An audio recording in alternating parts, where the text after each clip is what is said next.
Michelle, you made any New Year's resolutions yet? Yes, I've already started to get in shape. Oh, the health one. Yes. Fitness, I like it. I know you're hiking already. Thanks very much. Cori Maedel joining us right now from Jouta Performance Group. Great to see you. Great to see you. Every year we kind of do this and we talk about goal setting. People hear about it. Some people don't make resolutions.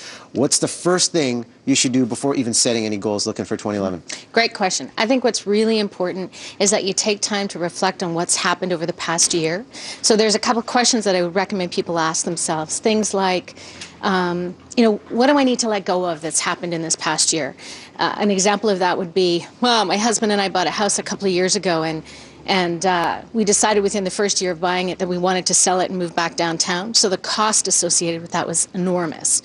Well, it took me 3 years to get over it. So every year I carried it forward. But the idea of thinking about, what do I need to let go of? What am I carrying forward? You want to make sure that if there's anything that's lingering, you leave it behind. Mm-hmm. Ask yourself, what am I most thankful for that happened in 2010?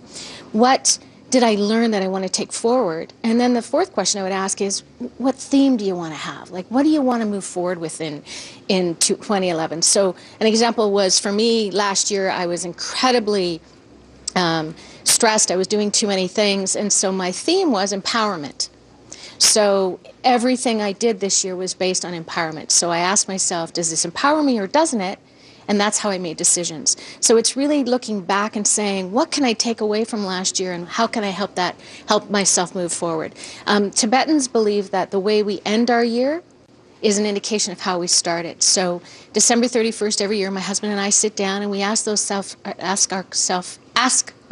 those questions. Mm-hmm. And actually I have a book that we've been keeping all the data in for. We've been doing it since like 1998. So every year we can go back over a decade to see kind of how far we've come and what we've done. So I think before you even start to think about setting goals, just really reflect upon what an amazing year it's been and what you learned and what you can take forward with you. Yeah, I love that. I think that's so valuable. One thing, our social circle, me and the boys like to do is just write. And usually this is the weekend when we sit down, and I've talked about this on the show a couple years back, and I know you guys are an advocate of this, writing a letter to yourself, because you talk about goals, you talk about the things you want to do, but how do you make yourself accountable? It's just putting it on paper. You bet. You bet.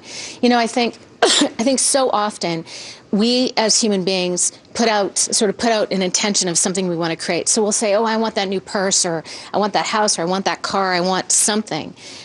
But we don't do it on purpose. We don't sit down and write goals and say, I really want this. I want this specifically. One year before I met my husband, I said, I want a guy. I want a date by December. I want a boyfriend by June 15th. Yeah. Well, I got one. The only issue was I didn't want him. Right? I got one. It wasn't the right one, though. Yeah. So we have to be specific, too, as specific as we can get. So it's not a matter of just having a purse. It's what's the purse you want. And the more specific you can get, the better.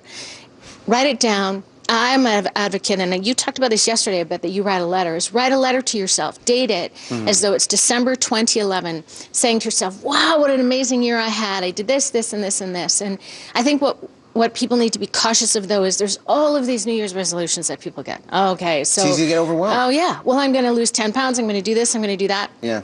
A couple of years ago, I said to myself, I'm going to eat more and drink more. Because I was tired of saying I'm going to lose 10 pounds and then not do it. Just be present in the moment. Love life. Absolutely. Yeah. Make it simple. Make it so that it's achievable for yourself. Don't put all of these lofty goals out there and then not achieve them. That's not the purpose. This is about empowering you. And it can be simple things like, I want to walk more in the woods. It could be anything.